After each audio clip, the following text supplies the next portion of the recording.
Welcome, everyone. This is the Daily Dharma. My name's Dina with Impressive Warrior. Thank you so much for joining today. It is officially January 1st of 2025, and we are ringing in the new year. We're feeling the new vibes as we go. I think that all of us will be in a different place. Actually, let's take a moment, sync up our energies, take a deep grounding breath, and as you release, allow any fears, worries, anxieties, or dramas to pass through the sacred smoke. And we're going to keep on going. I've had a few mistakes already. Not that they're mistakes. So let's just get to it. Today we have some pre-messages laid out. And so from the Unicorn Bicycle deck, it's been wanting to talk to me recently. There was something that came out that made me think that an individual had said something perhaps in a joking, framing manner that you have maybe taken to heart or been sensitive. I won't go so far as to say that this has been triggering for everyone, but it's brought up some bit of a discomfort, and I think that we're going to talk a little bit about that if this has any bearing. I was getting also a return to self-love with an Ace of Cups, Ace of Hearts, and underneath the deck now, we've got this very inspiring image of the King of Hearts here, definitely mastering an emotional lesson with that chakra emanation there with the rainbow essence, some sparkles, and then the butterflies showing a transformation. So some type of a return to inner love. And then we'll get this deck going in a moment. I'll show you the other pre-messages. So I wanted to use the archetypal deck, and immediately it started talking. We had 4 pop out together, and the underneath of the deck, I want to show you the way that kind of split itself. We've got on the top number 3, the StarBorn. So we're talking again about some star seeds perhaps. Let's stack these over here. I'll give you a little look at these. Why don't we show the whole thing at once? So we've got the gem, the womb, the healer, and the StarBorn. So what do I want to say here? The cards together tell me about somewhat of a long journey, an arduous journey of perhaps self-love or whatever you see your journey being primarily influenced by, or having a common theme or something. There's been some type of mismatched energy because star seeds are somewhat foreign, really. That's where the word alien starts to feel in the body, as though we're kind of misplaced or out of time, somewhat mismatched from the environment, or ahead of our time, or something such as that, especially in our family of origin or the locations that we've been in. There's been this need to take in variable situations that are lower vibrational to understand many things. And so there's been this extreme healing journey. And it is not official yet, but when the Chinese Lunar New Year begins, I don't know if it's the end of January or the beginning of February this year. Sometimes it can go into mid-February, I think. It has to do with the moon cycles. I don't have that information handy, but we're moving from the year of the dragon in 2024 into the year of the snake. And here we have that snake energy here. It's a 3-headed snake as well. So I'm sure that has more symbolism that's intended in the cards. But to me, it really just talks about the healing idea behind unity consciousness, where we can understand that various expressions are all having some type of common theme and such type of healing work, we can figure out how the various ways that we are or others are have some type of common theme. And so it's so exponential on the healing level when we can go through these experiences and then birth something new. So the womb here seems to be like rebirthing the self through this adversity or all of the challenges that the life path has presented so far, and will continue to provide in abundance, I'm sure. So at the end, we have this gem.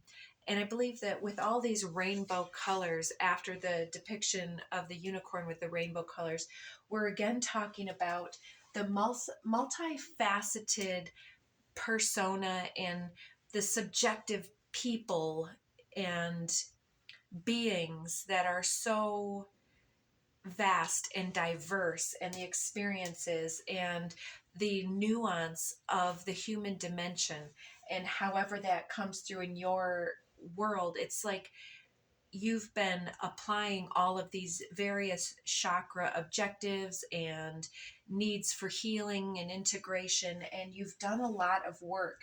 And so I'm going to show you underneath the deck. The immediate top of underneath here is the bridge. Again, this is often talking to me about having a foot in both realms. So in the third dimensional human aspect, and then in the higher dimensional starseed, divine mediumship dimensions and astral planes and so on. Having some type of higher understanding uniquely places us, once we've accomplished some type of healing, to be able to connect with the beyond, to assist more than just ourselves, but we can assist those that have had similar experiences and offer advice or leadership or example, or just some level of empathy and compassion for these people and places and whatever.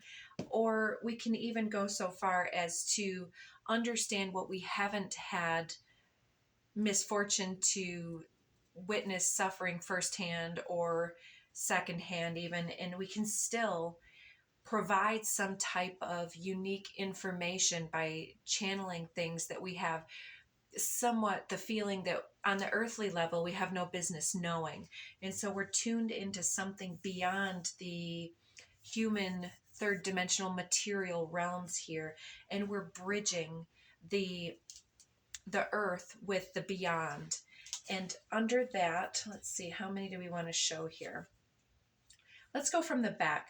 We've got the ocean, talking about the collective unconscious perhaps, and how all things that are water are somewhat entangled by the consciousness that resides in water. Like you can talk about the Masaru Emoto rice or water experiments. That one, the next division here, is showing up with the crone, which is shown by a crow raven energy in this deck, holding a sparkly coin. And then there's also this hand.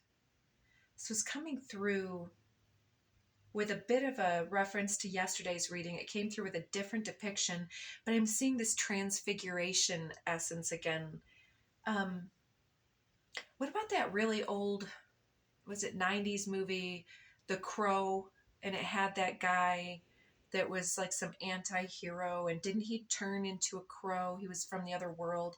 But the crone energy isn't that necessarily, but it's like the wisdom that comes through the process of understanding. So having waded through and perhaps swam in the ocean and surfed on some of the waves for some of us, then we come through with this sense of experience from the other side. So then we have accomplished some type of level where then we hold a sacred wisdom that we can bring back and gift back to the world.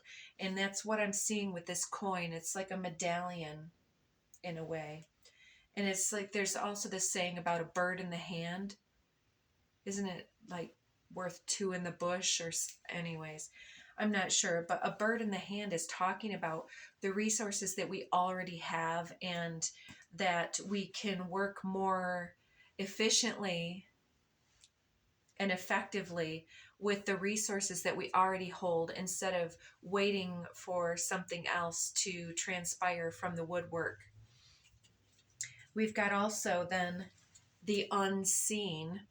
And so this too, with that message that was just delivered, we're also referencing that sometimes seeing is believing, as they say, but sometimes to believe in something is then to see it.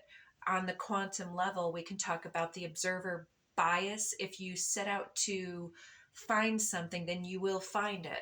And so then it becomes very important to intend the things that we wish to intend consciously. Whether we can see it or not, we need to hold space for the highest. And one of the highest examples of understanding and catch and release and being in that ascended mind space and heart space is to understand even that within the seed of what we would perceive as our enemies or betrayers or those that are disloyal, there's also the seed of abundance and prosperity at 11:11 on the timer as I looked up.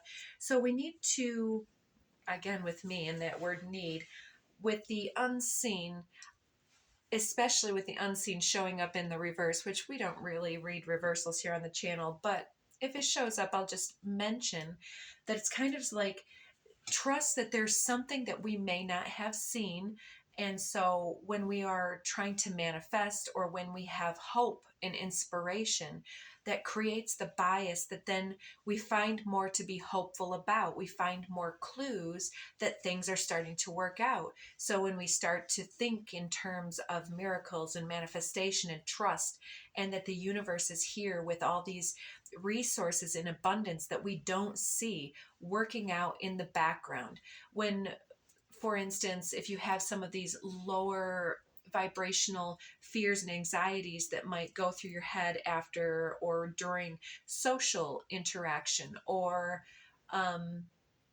again with that beginning that somebody having said something becomes a sensitivity, we can feel that as it arises again and again and keep working through it. Why is that making me sensitive? Was it that intention to say something? And if they intended to say something, did they see it as something that was bad? And were they doing it in some type of malicious way? Then we can kind of separate the messenger from what is being replayed.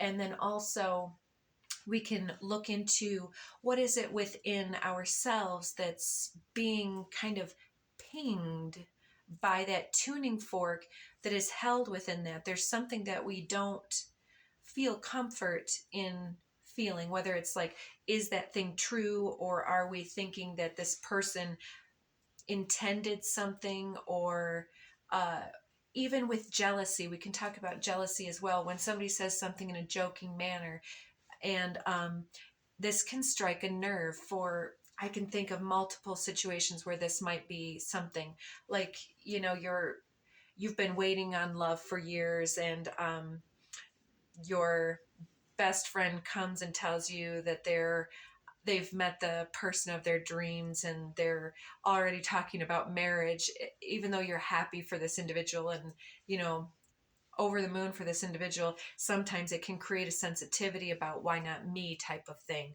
or, you know, fill in the blank with the congratulation news that's happening around so many people around the turn of the year. Some people are hopeful, some people are fearful. And so it can even be like we can sometimes find ourselves being careful and cautious with sharing our happy news and good fortune with others out of fear of envy, jealousy, negative projections, or some type of, you know, if you're really happy for something but others might judge that, you might keep it under your hat a little bit longer because you don't want to hear the peanut gallery come at you with their lowbrow beliefs about what you're happy about. You know, you don't want them to come and burst your bubble. So there's all these type of things that there's operating somewhat in the subconscious area, and something may be coming up, especially with that new moon we had really triggering some type of ego death that's really helping us underneath the surface to process something enormous about this new level of self-love, which is ultimately so integrally interconnected with our ability to manifest and to live the life internally, that peace, that hope, that love, in the solution oriented lifestyle that we're hoping to bring in.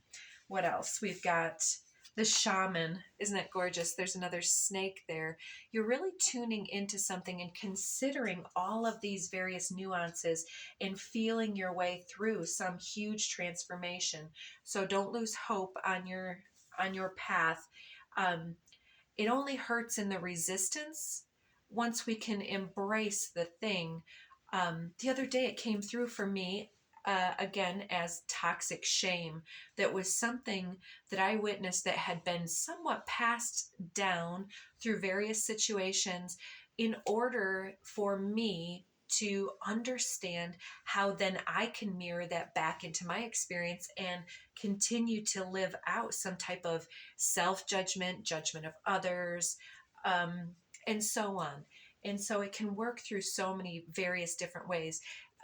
Toxic shame, for instance, may be a sacral chakra issue where, again, with that emotional, psychic waters needing bonding and self and nurturing and connection. We've also got the siren. I think that this has been somewhat of a slippery slope over previous years where there's been a lot of temptation to just stay busy and just stay the course of something.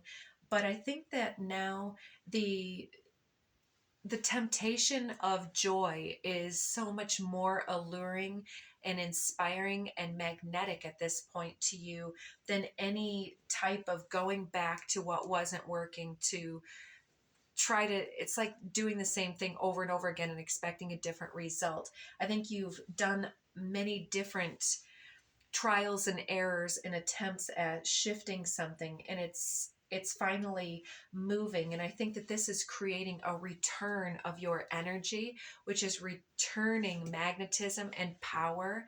And so you may be getting a little more attention, feeling a little bit more sensual and engaged with your body or your sensitivities in general. So during this upgrade, maybe the reason that you're so sensitive is because of all these upgrades. You're really feeling the nuance behind something. So yeah, just because we can see multiplicity doesn't mean that the statements or behaviors of others were intended on any type of premeditated basis for most people, right? And so sometimes the unseen element can be that we're still sensitive because of something else that doesn't belong to the current moment. And so it's beautiful that that's all moving out of our energy at this time. And then we have the queen kind of on its side. Again, spy that she's holding a snake in her hand. I feel like this is a rebirth, a reblooming, and shedding of the old skin. But the queen is still kind of, dare I say, regal and lofty. And so it might be that there's some type of pushing back from a situation here in order to do this, to fall back upon your self-value and self-care, self-love, to honor yourself and elevate your person here, to get back into your sensual authority and your kundalini energy. That tantra reunion has been kind of working its way through the cards for a few months now, all the way back from, well, all this year. To some certain extent, it has been coming out again and again and again. And so it's this return of power. And so if we were to look back, on recent times, I think that we would all find that we've come a long way as far as our personal magnetism and charisma and personal self-expression. And so maybe there's an opportunity for us to not judge ourselves too harshly for anything that has come to our mind. We're standing on the threshold of this, and it's like stepping forward fearlessly without looking back and judging oneself, is to just say, to not take it so personally. We can really step forward instead of caging ourselves with overthinking or stress or anxiety. We just really allow ourselves. I mean, seeing somebody like jumping off a stage and crowd surfing, which is a weird type of an image in this case, but I'm kind of seeing that like the trust fall as the fool into the universe's embrace, like releasing some type of false control and trusting the universe that if we just give our all, if we just create some bold personal self-expression, if we're called to do that, or what's that word? Not rebirth, but a imagination of who we are, how we are, what we will give ourselves permission to say, to do, to be, to wear out as a social being, and to, I think, also be more openly aligned with our calling and our path with greater numbers of people. I think that the timing is coming forward. And we've got this number 20, the pilgrim. You've been on this journey for such a long time, but you're reaching the level again, full circle, where you're able to bridge something for other individuals. And so you're on the threshold yourself. Yesterday, we got two that were talking about this portal keeper. And so this is very connected to that. Let's get into this unicorn deck. I don't know why it's wanting to talk. They're not proper tarot cards, but we're going with it. Four of Wands, Four of Clubs, some kind of previous black and white thinking, feeling like there was a lot of chaos, a lack of direction, feeling that you had to do a lot of work, maintain yourself in harsher climates while other people were advancing. I think that the card ultimately is talking about really grounding and stabilizing our energy throughout that process. So it was not wasted time. It was very essential. And then we have this energy here is very interesting. I left all the cards in this deck.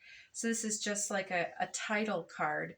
And so I think that this is kind of talking about the story of our life and how we are telling that narrative to ourselves. And below that, Jack of Clubs. Very interesting. And I feel like this is also the playful, childlike essence, the inner being that wants to still be sensual and connected and beautiful and relevant and all of these things. And I think that so many people can get caught up in various forms of temptation, attachment, codependency, any type of those energetic drains, or giving ourselves too fully to something that isn't quite meaningful, but it's just like paying the bills. And then all of our passion seems to be reduced to just the barest of embers. But I'm seeing my wood stove, and I can leave it, if I've got enough coals in there, to the point where there's barely anything in there. But then if I put just a couple of the right elements in there from out in nature and a little piece of paper or a little bit of dead foliage or something, I can start a roaring fire in just a few minutes, really. And so I feel like that's kind of the universe trying to tell us that it's never too late to get started at transformational thinking, which begets transformational behaviors and then sets you up for routines. And routines are the way that a lifestyle actually moves from point A to point B. And so don't try to do it all at once. at the first of the year, everybody's always like, oh, all these resolutions. And then they go and make so many lofty things that are just not really realistic. So instead of doing too many things like, oh, I'm going to lose a bunch of weight and I'm going to this and that, maybe more realistic goals like I'm going to pay more attention to my health and start with creating space to do something that will assist in more conscious eating behaviors or more conscious meal planning, or taking time aside every day to stretch or to walk or to do something else, breath work, something else. Take time to put the phone down before bed, things like that, healthier habits, so that the life becomes it starts gathering momentum. And then once you're inspired, you don't need to have a rule book and a list of expectations for yourself like a taskmaster. You've created a life that you're trying to enjoy, and that starts those habits. This starts the lifestyle, right? And so that's kind of a shift in perspective that wants to happen. 4 of Swords and 3 of Clubs. You've been on the outside of something, looking towards something. These are really too small to see when I hold them back like that. I see that you're still in this black and white here with this 4 energy. And what is Ex Libris? It's something about freedom, liberation. Yeah, I'm seeing you kind of set aside. And that can be important with this card as a contemplation. And the 3 of Clubs here is like, it can be some form of artistry that you're trying to create. But I'm also seeing this as you looking forward at what you want to appear as. It's like, this is where you've been seeing yourself, and this is where you want to be. And I think that can talk about that transformational self. And I think that there is so much more to accepting and appreciating and celebrating where we're at than trying to push ourselves to think that we're not where we're at, which might be somewhat true. But I think that the elixir of life, so to speak, is to move beyond this genie in a bottle type thought process, or even drowning one's sorrows in drink or something like that, or several other things as well. But with this 10 of Swords energy, we're completing that cycle. And I think that with these conscious choices, there's a big shift coming through. I feel like I have repeated that a few times. Okay, the 2 of Hearts just flew and twisted and turned. And it's this weird masked energy here. Yeah, I'm getting that Heyoka empath energy again. And here we have Ace of Clubs. Yeah, maybe you're wanting to get your hair done or something done to improve your physical image, or making some type of shift that feels good. It doesn't have to be superficial, of course. It can be just like, for instance, plugging again my cord cutting video from 2 days ago. Once you cut ties with something and set your intentions in a healthy direction, and you're looking that way and building that way, it immediately draws back power and magnetism and momentum and inspiration. And that helps us to just be in that different vibe. Anything finally from this deck? That story of your life. I feel also that with that and this, it's like there's this idea that you're creating in this story. What maybe you are writing some type of a story of your life, or like some kind of a series, or creating some type of artistic series or artistry. Yeah, with this stained glass and something such as that. Another weird one. 6 of Diamonds. I feel like this may also talk about being balanced out by the animals, pets, friends, and companions that we have. Sometimes those involvements can really help us and benefit us. So I'm feeling some kind of generosity or some time set aside, possibly within a group, to practice this, cultivating this this aspect of yourself here. And we've got Jack of Hearts. Yeah, I feel like you're really wanting to get back into love. And then we have the 7 of Clubs with the white and the black horse here. And what is that, like a Noah's Ark in the background? Beautiful. The white and the black unicorn is kind of reminding me about this. Oh, it's at the end of the video. I'll post about it separately, but it's an exercise in envisioning. You draw a box, and then you draw the ground, and then you draw some flowers, and then you draw a horse, and then you envision all these things, and then you describe this. And then as you go through all these elements, everything is a little bit specific. Oh, I forgot. There's also a ladder that you draw. And so everybody sees this differently. So as you draw this picture in your mind, look it up online if you're interested. The 7 of Clubs is talking about, in this case, getting the assistance, moving ahead, being moved from one place to another. Again, with that old mindset and new mindset, group to group, person to person. Mindsets. Ace of Clubs below that again. Yeah, there's some old sense of defensiveness and sensitivity that is now helping you to connect with the right people that are going in the direction that you want to go, to preserve something or to work something out for you. So yeah, this pilgrimage with the Noah's Ark type depiction. Let's see what the DIY cards say at the end of the video here. Wheel of the Year. Something's playing out. Something is shifting and changing, growing and evolving. We've got 66666, which is balancing, and also Taurus. So balancing out finance, self-love, appreciation, the biochemistry, shaking loose, making new expressions, new choices, new experiences and adventures. Anything else? And we'll do one more reading today.